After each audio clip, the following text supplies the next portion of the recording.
Welcome to my channel. आज हम पढ़ने वाले मेजरमेंट एंड मेट्रोलॉजी में जो कि टॉपिक है hole basis system and shaft basis system के बारे में। सबसे पहले इसमें जानेंगे होल बेसिस सिस्टम क्या होता है। In the hole basis system the basic diameter of the hole is constant while the shaft size varies according to the type of fit.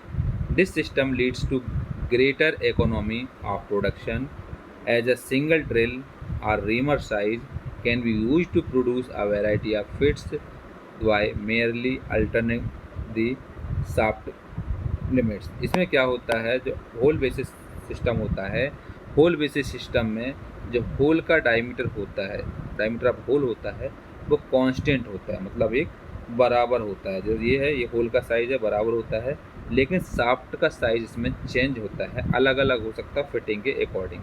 ये क्लियरेंस वाला भी हो सकता है, इंटरफेरेंस वाला भी हो सकता है, और हमारे पास लास्ट ट्रांजिशन वाला भी हो सकता है। इसमें हम इस तरीके से इसको फिट करते हैं। इस फिटिंग को, इस सिस्टम को हम होल बेसिस सिस्टम होता है। होल बेसिस सिस्टम में क्या होता है, जो होल का साइज़ होता है, डायमीटर होता है, वो इसमें कांस्टेंट होता है, मतलब सेम होता है। और जो शाफ्ट होता है, इसका साइज़ क्या होता है, डिफरेंट होता है, मतलब कोई बड़ा होगा, कोई छोटा होगा, इस तरीके से इसमें हम यूज़ करते हैं। तो ये जो डायग्राम है, ये होल बेसिस सिस्टम का डायग्राम है। होल बेसिस सिस्टम में जब भी डायग्राम बनाएंगे तो ये जो है, इसका हिस्सा बनाया होल है, ये जो है ये होल है, होल का साइज़ है, और ये जो है ये क्या है, शाफ्ट है। तो होल बना करके उसमें शाफ्ट को हम अलग अलग साइज़ के हिसाब से बता देते हैं। ये होल बेसिस सिस्टम कहलाता है। फिर आता है shaft basis system. Shaft basis in this system the hole must fit the shaft. This means the shaft size remains constant while the hole size varies according to the type of fit.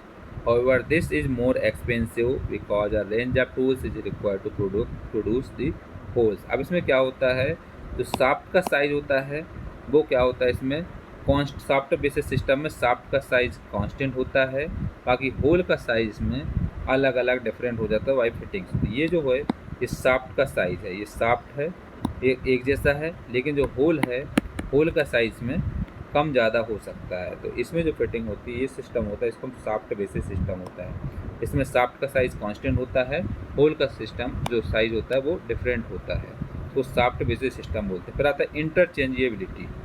Interchangeability parts the ability to select components for assembled at random and fit that together proper tolerance. Interchangeability का मतलब होता है कि parts आसानी से component को assemble करने में उसको सिलेक्ट कर सकें, प्रॉपर टॉलरेंस में फिट बैठ सकें, तो उसको इंटरचेंजेबिलिटी बोलते हैं। तो इंटरचेंजेबिलिटी क्या होता है, interchangeable parts the ability to select components for assembly at random and fit them together with in the proper tolerances, इसके इंटरचेंजेबिलिटी कहलाता है।